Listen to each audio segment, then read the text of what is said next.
Bienvenidos a mi podcast Vivir con alguien especial. Bueno, la idea es que te presentes, que digas tu nombre, tu profesión y qué vínculo tenés con el síndrome de Down. Bien, ¿mi profesión de Pumpas o mi profesión de Todo, Daniel. ¿Quién es Daniel? Mi nombre es Daniel Fernández, tengo 55 años, vivo en Capital, Buenos Aires. Trabajo en la actualidad en una cadena de farmacias que se llama Belén. De profesión y de vocación, docente y realizando una tarea con el rugby y personas con discapacidad desde hace 14 años, motivado por mi hijo Joaquín, que es mi hijo mayor, de 3, tiene síndrome de Down y en la actualidad tiene 20 años. ¿Vos fuiste el creador de Pumpas? ¿Querés contarnos qué es Pumpas? Mira, me voy a remitir a los inicios. Dale. Yo toda la vida jugué al rugby y obviamente soy profesor de educación física, siempre estoy muy abocado al deporte y entrené divisiones, así que cuando nacía mi primer hijo, si era varón, quería que juegue al rugby y que juegue en la primera de mi club, que juegue en el seleccionado y bueno, todas esas historias que nos hacemos los papás cuando nace nuestro primer hijo.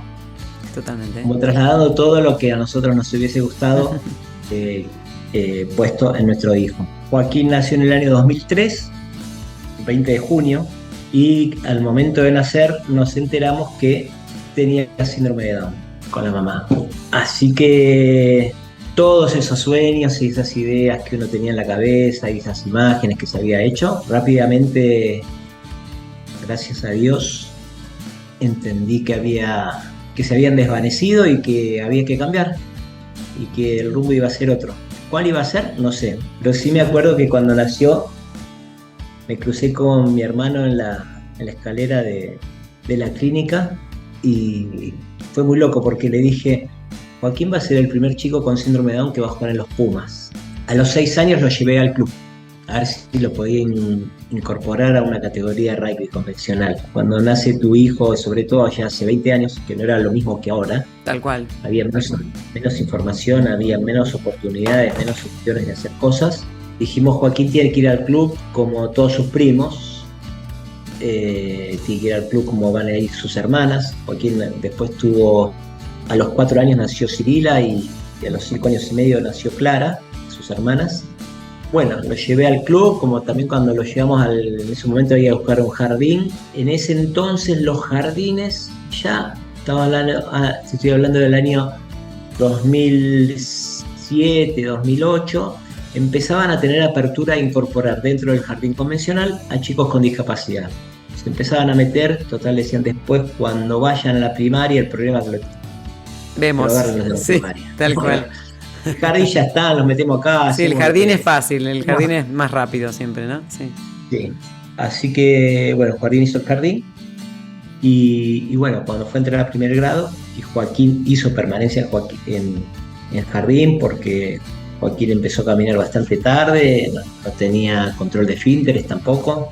A los 7 años, 7 años y medio, empezó a caminar 3 años y medio. Él andaba de cola con las manos, se apoyaba así como en una silla de rueda, pero en el piso. Eso le dio que aprendió, yo del lado de educación física, a tener muy buen dominio de su cuerpo. Claro. Que con las manos tenía que manejar todo su cuerpo y saber dónde estaban las piernas, dónde estaba la cola, la espalda, y bueno, todo eso para el día de mañana, cuando era más grande, esa motricidad, cuando empezó a caminar, ya le había como perdido un poco el miedo al piso. Así que bueno, con Joaquín fuimos al club, lo llevé, lo quise incorporar a una categoría convencional y no había manera de que pueda mantenerse dentro de la estructura de una división convencional, sobre todo porque los chicos jugaban muy rápido. Joaquín, con respecto a la marcha, había empezado a venir hace poco y es bastante hipotónico, entonces le costaba también. Paralelo a eso, terminó el jardín, después de darse permanencia, dijimos: bueno, tiene que ir a una escuela convencional, y en la escuela nos dijeron: no tenemos experiencia, pero tenemos un montón de ganas, y con las ganas no vamos a ningún lado. Esa es la realidad. A los 3 meses hay otro golpe, también con Joaquín, que un día se despertó y me dice: Joaquín siempre le encantó ir al jardín, siempre le encantó ir a la escuela, y un día se levantó y me dice, no quiero ir a la escuela. Se me creció el mundo, porque dije, ¿qué pasó? Yo una entrevista en la escuela y bueno, la integración de Joaquín en el colegio realmente era muy mala, Joaquín estaba pasando mal. Claro, sí, es muy con difícil. la maestra se me puso a llorar y ¿qué le voy a decir si no tenía herramientas, No tenía tenían posibilidades, preparación. tenía una carencia Sí. de millones de cosas? Joaquín en su momento dijimos va a ir a escuela especial 2 o 3 días en la semana y 2 días iba a la escuela convencional, el primer año. Cuando terminó el año, Joaquín estaba más contento con su escuela especial, así que continuó en la escuela especial. Eso por el lado de la educación. Por el lado del deporte, Joaquín ese año no jugó al rugby y yo pensando a ver cómo es que hacíamos. Empecé a buscar, en ese momento ya existía Fundación Basigalupo y que se juntaban cada 15 días en un lugar, zona norte, a mí me quedaba lejos, la verdad tenía un poquito más de 1 hora de viaje. Joaquín iba a hacer una actividad cada 15 días, cada 2 semanas, y la verdad no cumplía las expectativas que yo quería, porque Joaquín yo quería que tenga un grupo de amigos, pero estar tan que lejos tengo un lugar de pertenencia. se complicaba mucho. Así que nada, un día hablando con una amiga y me dice, pero en vez de ir, porque encima era yo fanático del rugby, el sábado a la tarde, a las 3:30 jugaba la primera de mi club y eran los sábados a la tarde, o sea, no podía ni ir a mi club. Me dice, ¿por qué en vez de irte hasta allá no haces algo en tu club? Como lo que hacen ahí, haces en tu club. Le digo, ¿pero cómo lo voy a hacer? Y dije, la verdad que no está mal. Y cuando estaba entre todo eso, termina el año, cuando vamos a la cena de fin de año del club de rugby, veo un chico con síndrome de Down de la misma edad que Joaquín. Y le pregunto, ¿y ese chico quién es? Dice, es el hermano de 2 chicos que juegan infantiles. Y el papá es manager de una de las divisiones. O sea que ese chico todos los sábados a la mañana viene al club, a rugby infantil con sus hermanos y con su papá. Me dicen, sí. Dije, bueno, con Nico y con Joaquín algo tengo que hacer. Y así fue como que, eso fue la cena de fin de año, en noviembre. Estuve todo el verano pensando y escribía, y si hago así, si hago así, hasta que se me ocurrió la idea de armar lo que era rugby inclusivo. Toda la gente que dirigía el club eran mis amigos con los que había jugado toda la vida, mis amigos actuales. Y les dije, che, quiero hacer algo con Joaquín acá, tenés el club a tu disposición, hacé lo que ahí aprendí que cuando un club, una institución quiere hacer inclusión, lo primero que tiene que tener es la decisión política de la institución o del club para llevarlo a cabo. El primer paso para dar, che, acá quieren hacerlo, sí, bueno, si quieren hacerlos, arranquemos. Si no quieren hacerlo, va a ser un problema. Claro. Constante. Una traba, un obstáculo todo el tiempo. Los hijos de mis amigos eran todos 4, 5 años, todavía no jugaban hockey ni jugaban rugby. Con Joaquín y sus hermanas, que tenían 4 y 3 años por ahí, y las hijas de mis amigos, y Nicolás, su mamá, su otro hermano que era un poquito más grande, tendría 10 años, y algunos primos de Joaquín, que también iban al club, pero todavía no estaban enganchados con rugby porque eran muy chiquitos, tenían 7, 8 años, entonces mi hermano decía, no, lo llevo a rugby, pero se me va a las canchas de tenis, no quiere jugar. Claro. Yo empecé a hacer una actividad lúdica con todos ellos, diferentes edades, y teníamos que participar los papás de los chicos que tenían alguna discapacidad. Sí, fueron 2 sábados. Invité a mi sobrina más grande, a Daniela, ella vive en Bariloche, es musicoterapeuta, y le dije, Dani, quiero que hagamos en el primer momento algo de música para que nos comuniquemos y conozcamos los nombres y nos relacionemos. Así que los primeros 40 minutos del entrenamiento eran una ronda con instrumentos musicales que traía ella, cantábamos, nos divertíamos, nos reíamos, y después empezábamos a jugar con la pelota de rugby. Éramos siempre un grupito, arrancamos, seríamos 12 chicos más o menos, y yo agarré y me fui a los colegios especiales que estaban cerca del colegio más o menos, me hice unos volantes y pedí hablar con las directoras. Les dije, mirá, está esto, vengan a jugar al rugby. Le dije, bueno, no es el rugby que ves por la tele. Le expliqué un poco en qué consistía. Era crear un espacio para que las familias con personas con discapacidad puedan acercarse y tener un sentido de pertenencia a un club. Y a raíz de que una vez que estemos adentro, nos empecemos a relacionar. Era un programa con el diario El Lunes, ¿no? Que yo empecé a estudiar y a aprender más. Es un programa de integración, no era de inclusión. Estamos integrando la vida del club, un grupo de gente que estaba en un rincón, que estaban los chicos con discapacidad, si bien estaban mezclados con sus hermanos, sus familias, era para personas con discapacidad. Y que después, con el tiempo, empezábamos a hacer actividades, la última parte del entrenamiento, con alguna categoría de rugby infantil. Ahí empezaban a conocerse con los chicos de las otras categorías. Recontra venían porque a muchos de esos chicos, hoy ya son adultos, pero yo los había entrenado, entonces venían con muchas ganas y así fue como a las 2 semanas empezaron a venir chicos y se incorporaron chicos y cada vez más, y ese año terminamos con 12 familias con chicos con discapacidad intelectual, y habría unas otras 12 familias que participaban con sus hijos que no tenían discapacidad, pero les gustaba que vayan a jugar y que compartan con chicos de distintas edades, y que no importa si tenían discapacidad o no, ese tipo de educación para sus hijos les gustaba. Hacíamos un poco de musicoterapeuta con la musicoterapeuta, y hacíamos con la pelota de rugby, carreras de evasión, juegos y todo ese tipo de cosas. Jugábamos con colchonetas. Siempre después hacíamos lo que es el tercer tiempo de rugby, o sea, nos quedamos a comer algo. Recuerdo muy lindo, ¿viste? De la primera etapa de lo que era rugby inclusivo. Me acuerdo que iba caminando por la calle y veía a chicos con síndrome de Down, que es más fácil, podías ver.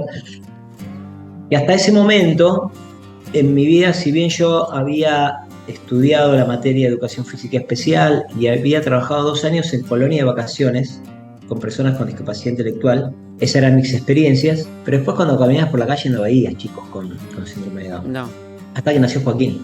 Es que nació Joaquín, los veía a todos. Los ves a todos. Es como cuando siempre decimos lo mismo, cuando te toca a vos, los ves por todos lados, ¿no? Sí. Sí, es. Y bueno, cuando los veía, me acercaba a las familias y le decía, mirá, estoy haciendo esto los sábados a la mañana, me gustaría que vengan, explicaba cómo era. Y obviamente la primera cara de la familia era para filmarla, porque no, le vengo a decir a ver si quieres traerlo a jugar al rugby a tu hijo. No, que hablábamos mucho de los tiempos, de esto, ellos hacen, deshacen, van, vienen, ¿no? Muchas de las características que tienen.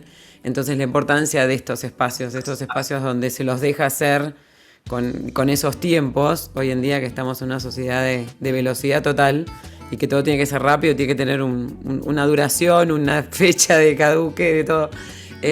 Acá es como esto de la importancia de anticiparnos, pero también de ir viendo qué nos propone el otro, ¿no?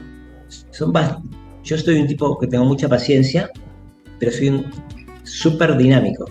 Y a mí con mi hijo el tema ese de darle los tiempos me cuesta mucho, y es algo que lo peleo a diario y me doy cuenta que no tiene que ser así, entonces ahí le doy sus tiempos y todo. Pero sí, es muy cierto lo que vos decís. Y la realidad es que el tema de los tiempos de las personas con síndrome de Down es muy importante. No solo por mi hijo, porque por ejemplo hemos viajado mucho con los chicos con síndrome de Down y son muy autónomos, pero lo que uno hace en 2 minutos, por ellos lo hacen en 5. ¿Qué diferencia ves de esos primeros pumpas a los que tenés hoy? Bueno, eso era con chicos, eso era un programa de integración y que eran chicos de todas las edades, que en su mayoría eran menores de edad. A raíz de que yo subí en Facebook, en el año 2015, me escribían un mail de Inglaterra, de IMAS, International Mixed Ability Sports, que se iba a hacer en 2014, me escriben, fines de 2014, que en el 2015, en Bradford, Inglaterra, se hacía el primer mundial de Mixed Ability Rugby, que invitaban a la Argentina a participar. Yo le dije que desconocía lo que era el Mixed Ability Rugby y que yo hacía esto que hacía, que era rugby inclusivo, que era una actividad familiar, en el sentido de pertenencia.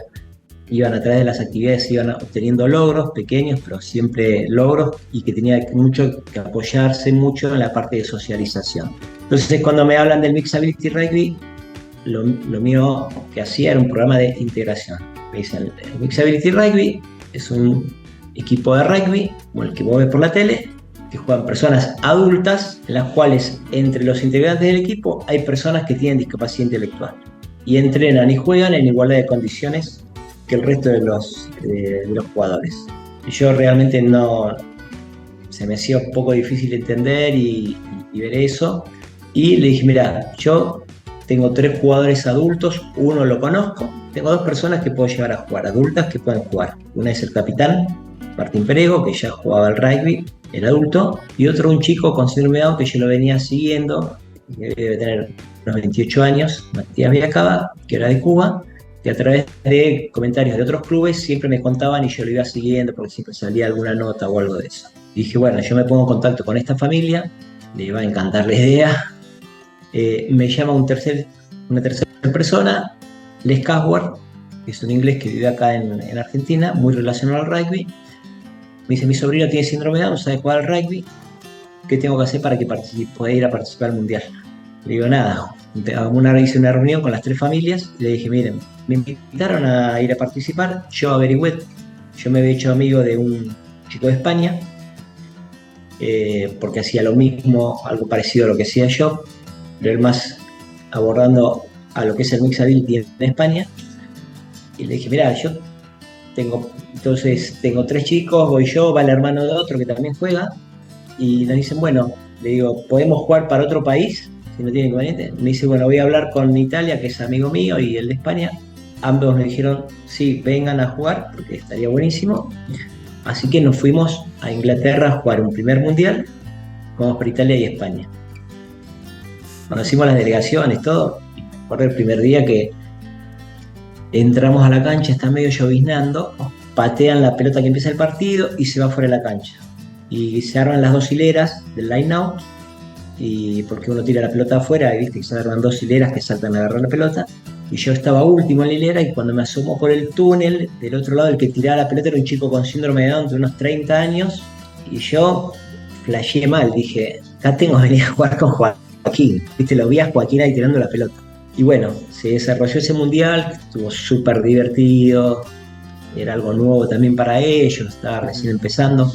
En Gales ya habían empezado con el Mixability, hoy el Mixability Rugby en Gales tiene 30 años, pero ellos no salieron de Gales, ellos empezaron a hacer en Gales y le hicieron en Gales para ellos, hubo un grupo de amigos que dijeron hagámoslo, y bueno, así fue como vine a Argentina y dije, bueno, hay que hacer pumpas.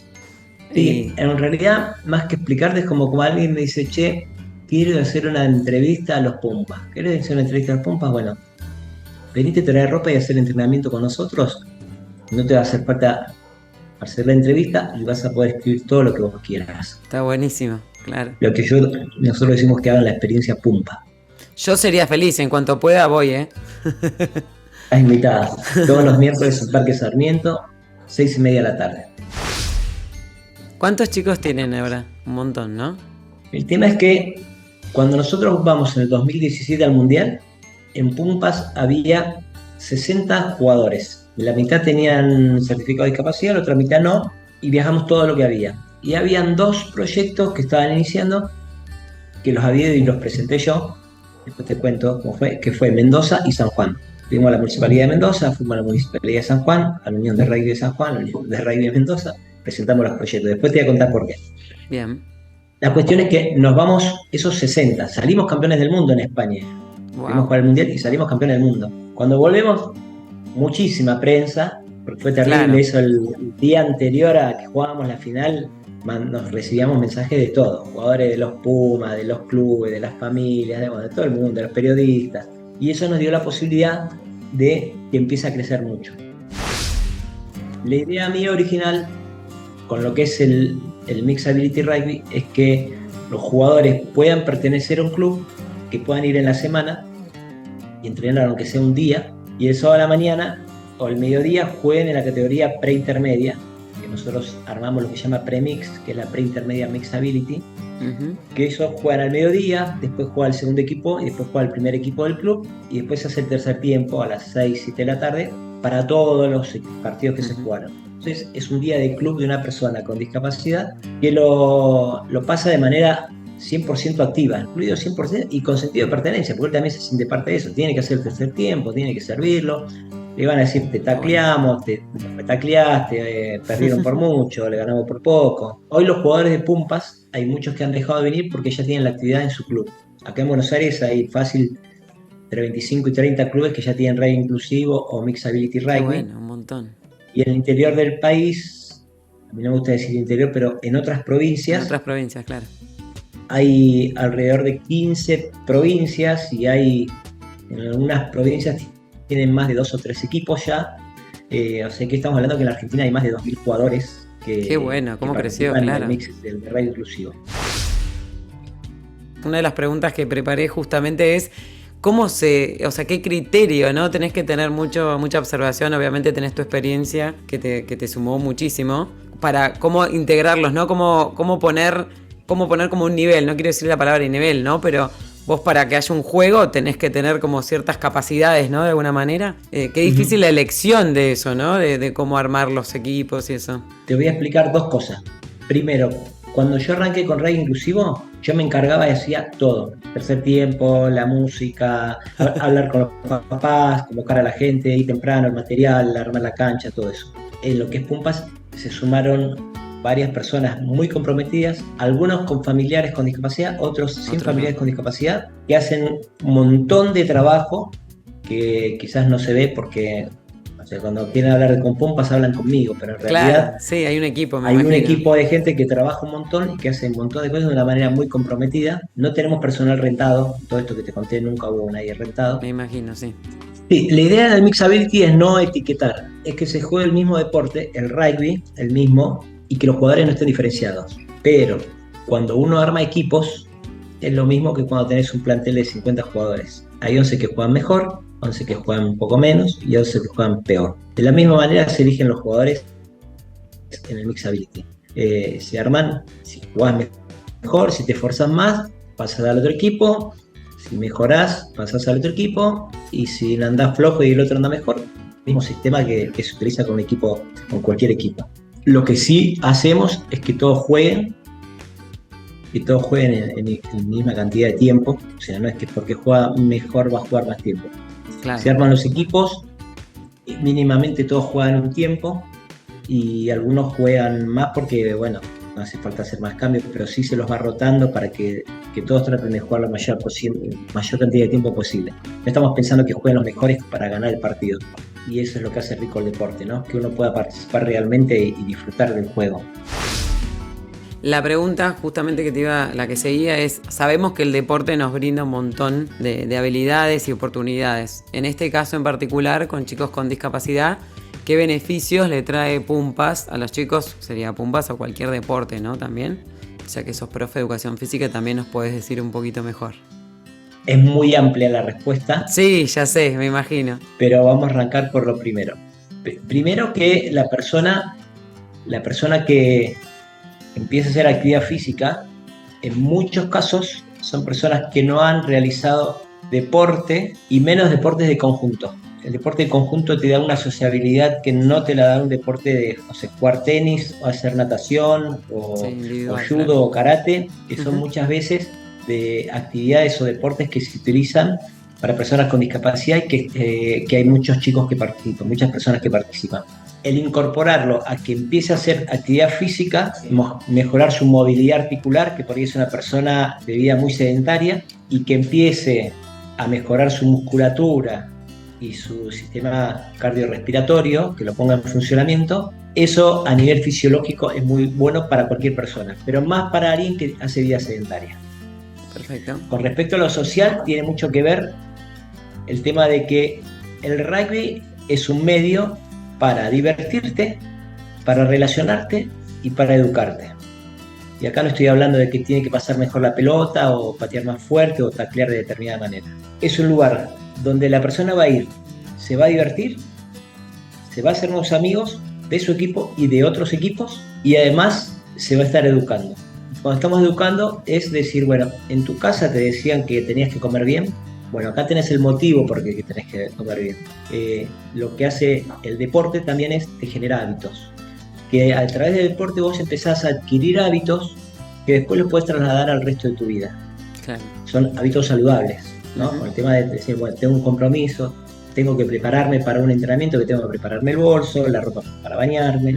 Con la autonomía también, ¿no? Un poco. El empezar a hacer un deporte te empieza a generar autonomía. El pertenecer a un grupo, la idea más lindo de tener una identidad dentro del grupo. Que vos dentro del grupo tenés el que es gracioso, el que es más serio, el que no lo jodás porque te va a mandar a la mierda. Sí. Uno tiene su identidad. Hay muchos chicos, y nosotros lo vimos muy marcado con el caso del bombero y del pájaro.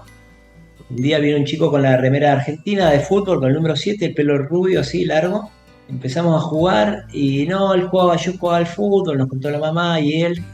Bueno, nos pusimos a jugar y corría muy rápido, ¿viste? Se agarró la pelota en una y sale corriendo y el pájaro canigia. Pájaro canigia, Le quedó. el pájaro, digo, el pájaro. La cuestión del pibe al mes estaba feliz porque yo soy el pájaro. Claro, tenía un rol, Tenía una una identidad. identidad y un reconocimiento dentro de su grupo. Mm. Y aparte el pájaro canija, que tenía la remera de canija, que no Claro, quería. O el bombero que vino el primer día y atrás le decía bombero, porque el tío le había regalado un buzo que era bombero y decía bombero. Claro, había 50 pibes, estábamos entrenando, agarró la pelota, salió corriendo y había que pararlo. El bombero, bombero, pará, bombero, bombero. Y bombero. Entonces ahora te fijas cuando nos anotemos, pone Ignacio Bombero Sacristiano, ¿viste? qué bueno. O sea, feliz Claro, que le dicen bombero, porque la persona logra una identidad claro. perteneciendo a un lugar. Y eso Sí, es un algo rol también también que, en un grupo. sí, y todo este tipo de cosas que yo te voy diciendo, que es una sumatoria, repercute mucho en la autoestima de la persona. Porque otra de las cosas que se desarrollan en el deporte grupal son las competencias personales que tienen que ver con el tema de hablar en grupo, aprender a escuchar, que cuando uno habla saber que te están escuchando, ¿sí? Exponerse, ¿no? Claro. Exponerse y además sentirte que estoy hablando y me están escuchando a mí. Todos estos que están acá me están escuchando a mí. Claro. Cuando nunca en ningún lugar se puso a hablar y todos callaron la boca y dijeron a ver qué está diciendo. Nada, porque siempre dijeron no tiene nada para decir, si tiene discapacidad, es un salame. No. Sí, sí, como que Y, siempre están fuera de todo. y encima que como no habla, todos se creen que no tiene una opinión, tampoco le preguntan. O Y la realidad desconocen, es ¿no? que, Porque a veces uno desconoce, creo que nosotros, alguna de las cosas que hablamos, el tema que la discapacidad está más afuera que en ellos, ¿no? El de afuera, en una sociedad afuera que no tiene por ahí los recursos para afrontar personas diferentes con otras capacidades, y el trabajo difícil que tenemos, digamos, los que estamos tratando de ayudar con ese granito, en explicarle al de afuera que tienen las mismas habilidades y hasta a veces mucho mejores que nosotros, ¿no? En un montón de cosas. sí, ese casualmente yo antes te hablé que el primer paso para una institución, un club, era dar el consentimiento de decisión política, vamos a avanzar con esto. Y el segundo paso es romper la barrera esa de el desconocimiento al miedo. Claro. Es un poco lo que vos me estabas diciendo. Sí. Cuando nosotros vamos a un club, lo primero decimos, muchachos, está la decisión, sí, bueno, lo segundo es quitémonos el miedo. Por eso Claro. le decimos, yo te lo puedo explicar todo lo que quieras acá. Venite, corre con los pibes y el miedo se te va a ir. Se te va todo. Pero entendés cómo funciona, no hace falta claro. que te lo explique. Sí, claro. Me imagino Entonces, que es difícil explicar, me encanta lo que estás diciendo, es súper difícil y me encanta que esto quede después para compartir. Explicarle a los demás es mucho más difícil que vivir las experiencias. Creo que lo más importante para conocer es vivir experiencias, no lo teórico, lo que grabemos, lo que digamos, lo que esté en un libro. La propia experiencia ya, con 40 minutos creo que ya está, te aparece toda la visión clara de cómo funciona. Por eso nosotros surgió lo que es experiencia Pumpa, es que por ahí hacíamos alguien nos decía, mira, quiero ir a conocerlo, ¿querés venir a conocerlo? Bueno, traete la ropa y te venís al vestuario con nosotros, te cambiás con los chicos, haces el entrenamiento, te bañás con los chicos, tomás el tercer tiempo, después te regalamos una remera y después contame si los conociste o no los conociste. Te puedo dar 70 charlas, pero en esas, como decía Platón, en una hora de juego se conoce más a una persona que en un año de conversación. Totalmente. Lo dijo Platón, no lo dije yo, ¿eh? No, pero sí, hay que citarlo, se conoce más bien. a una persona que en un año de conversación. Sí. Y es así, nosotros nos agarramos mucho de eso. Vení, totalmente. Compartí con las personas, rompé ese miedo y vas a entender todo. Sí. No te Sí, y te enamorás, después querés trabajar y ayudar y estar, porque es donde este ser humano creo que saca su mejor exposición, y creo que, digamos, estos espacios justamente son por ahí más terapéuticos a veces que la propia terapia en un consultorio, o las terapias que muchas veces en discapacidad los llenamos de actividades y de cosas como para que se desarrollen, y a veces en este simple espacio ellos logran su mejor exposición, o sea, sentirse plenos, sentirse donde se hallan. Puede ser rugby, puede ser arte, puede ser baile, puede ser un montón de cosas, pero esto de descubrir dónde ese chico con una discapacidad fluye y es feliz y es el mismo, ¿no? Correcto. Nosotros siempre planteamos que acá vienen a entrenar rugby. Esto no es una terapia. Para nosotros el rugby es un medio para divertirnos, para relacionarnos y para educarnos. Cuando una persona empieza a tener todo ese tipo de beneficios, y mira lo que yo dije, cuando una persona, no cuando una persona con discapacidad, cuando una persona con o sin discapacidad tiene todos esos objetivos, tiene todos esos beneficios de pertenecer a un grupo, tener una identidad, empezar a ser más autónomo, desarrollar competencias sociales y competencias personales, hace que esa persona vaya creciendo y vaya desarrollándose para poder realizar un montón de actividades en distintos planos, en lo que es educación, en lo que es el trabajo, en lo que es familia, en todos los planos que uno participe, todo eso se lo lleva y lo aplica. Y no hace falta ser una persona con discapacidad. No. El tema este de que ver a personas y no ver diagnósticos, yo creo mucho en los procesos. Yo no le puedo decir a alguien que corra si todavía no aprendió a trotar o no aprendió a caminar. Y así como hace 20 años meter un pibe en la primaria con discapacidad en una escuela convencional era imposible. Un trabajo muy, muy difícil y un trabajo de los padres súper intenso. Hoy no lo es y es algo habitual. El secundario hoy también ya dejó de serlo y hoy está en la universidad. Hoy estamos peleando por la universidad. Y hoy estamos peleando por mayor inserción laboral. Sí. Por ahí no va a llegar a que los chicos que hoy están en los 20 años lo puedan vivir. Sus próximos 6, 7 años y sus padres se dediquen a pelearse con las universidades para que hagan carreras con personas con discapacidad. Vamos a pelear para que haya universidad para ellos. Claro. Y vamos a pelear para que haya trabajo para ellos y para que se cumplan los cupos y todo ese tipo de cosas. Por eso es lo que vamos a estar peleando ahora. Y dentro de 10 años, cuando mi hijo tenga otra 30, cosa. Yo te estoy diciendo, mira, yo quiero que mi hijo se vaya a vivir solo. Sí, total.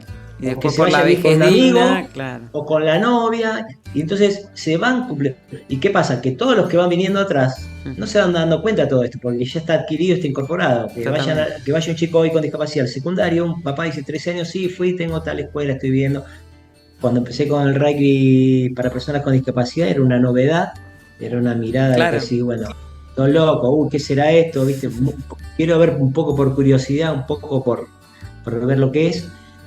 Y hoy ya no es novedad, está en la mesa de todos los clubes, está incluido, casi todos los clubes tienen personas con discapacidad. Te quería felicitar por lo de abanderados, la verdad que qué lindo. Qué lindo que se reconozcan, y no solo tu trabajo, sino el de las personas que estuvieron a la par tuyo. Que digo, qué bueno que mostremos esa Argentina, ¿no? Que mostremos esos trabajos, que son mucho más lindos que por ahí muchas cosas que la gente está mostrando, que hay mucha gente haciendo muchas cosas lindas y muchas cosas por mejorar y por ayudar a otros, y me gusta cuando se comparten. Y cuando uno lo hace, me imagino, por tu personalidad ya voy captando, sos muy humilde en lo que haces, y obviamente hay un interés personal, siempre digo lo mismo, uno hace esto por algo, pero también porque sabés que le estás brindando a otros, y en ese brindar a otros vuelven un montón de cosas, un montón. Así que bueno, tu trabajo en eso, excelente, y ojalá te sigan acompañando, porque esto está bueno cuando tenemos compañía que nos ayude a crecer, ¿no? A crecer en estos proyectos. Todo eso que se fue haciendo, cuando vos vas a otras provincias y viajas y te acercas y mostrás todo eso, notás que las personas que ven y escuchan eso dicen, qué suerte que pudieron venir, porque ahora alguien me va a escuchar, ahora los vieron que pueden, porque yo le digo, mi hijo puede, mi hijo puede, mi hijo puede, pero nadie cree que mi hijo puede. Ahora que vinieron ustedes y lo vieron y vieron lo tan lindo que es todo esto, a nosotros nos ayuda un montón para empezar a crecer. Y así como yo hago con Pumpas y con todo este equipo de gente, yo por ejemplo ahora, no sé, nos vamos a un viaje y yo por ahí no voy, y va el equipo y hay personas que se encargan, dirigen todo, o sea, yo te hablo de Pumpas de todos, ¿no? Claro. Hay un montón de gente que desde otros lugares de salud, de educación, de trabajo, de lo que sea, hacen lo mismo. Yo cuando estuve en Abanderados escuchaba las cosas que hacían y decía, estas personas están re locas, está buenísimo Como lo que vos. hacen. Lo veo Sí, en las películas, ¿viste? Lo veo en es las películas de lo que maravilloso, están es haciendo acá. maravilloso. No lo Sí, sabe nadie, ¿viste? Y decís, claro. wow, Por eso, qué es bueno que se increíble. muestren, no para que Sí, uno se llene de ego, sino al contrario, para que haya gente que tiene la capacidad de ayudar y colaborar y que se pueda. Porque a veces sí se hace como muy cuesta arriba. Yo vivo acá en Villa Langostura, en Neuquén, y no hay un montón de oportunidades, o sea, es difícil. Mucha gente acá no se queda, se va porque no tienen oportunidades de hacer un montón de cosas, desde la escuela especial y un montón de cosas más, pero se están generando un montón de cosas nuevas. En San Martín está mucho más avanzado con varias cosas más. Y hay un grupo de gente moviéndose mucho, pero tiene que ver con esto de hacer red a nivel nacional o internacional, como vos lo hiciste. Esto de compartir con otros y que otro te cuente cómo hizo, qué hizo y qué cosas puedo tomar del otro para aplicar en lo que estoy haciendo yo acá, ¿no? mira, el reciente escuchaba, cuando me entrevistó de Abanderados, el chico que me entrevistaba, en una respuesta se sorprendió. Me dijo, me explayás un poquito de esto porque la verdad que me sorprende lo que me estás diciendo. Que yo le dije que yo tengo un hijo con discapacidad y con síndrome de Down, y uno dice, mirá lo que hace por el hijo. El mayor componente de lo que yo hago con respecto a todo este desarrollo es por mí y no es por mi hijo. Porque yo en esto que estoy haciendo encontré la unión de tres pasiones mías. O sea, y vamos a decir, Daniel, lo haces por Joaquín. Y sí, yo la verdad que Joaquín está dentro de por qué yo lo hago. Pero en realidad, el mayor beneficiado soy yo porque estoy haciendo algo que a mí me encanta. Porque yo, en lo que es el rugby inclusivo, Mixed Ability Rugby, tengo mi vocación de la docencia, participo con mi familia. Los primeros 5 años lo hice con mis 3 hijos y con muchos de mis primos, de mis sobrinos, y varios de mis hermanos también venían a jugar porque venían sus hijos, y que además mis hermanos siempre estuvieron apoyándome y acompañándome. Y después el deporte que amo y que elegí como medio de vida, es una forma de vivir, tengo todos mis amigos, que es el rugby. O sea, yo uní el rugby, mi familia y mi vocación en lo que es esto de rugby inclusivo, rugby mix, como quieran llamarlo. Ese es mi motor. Soy Teresa Berro. Gracias por escuchar Vivir con Alguien Especial.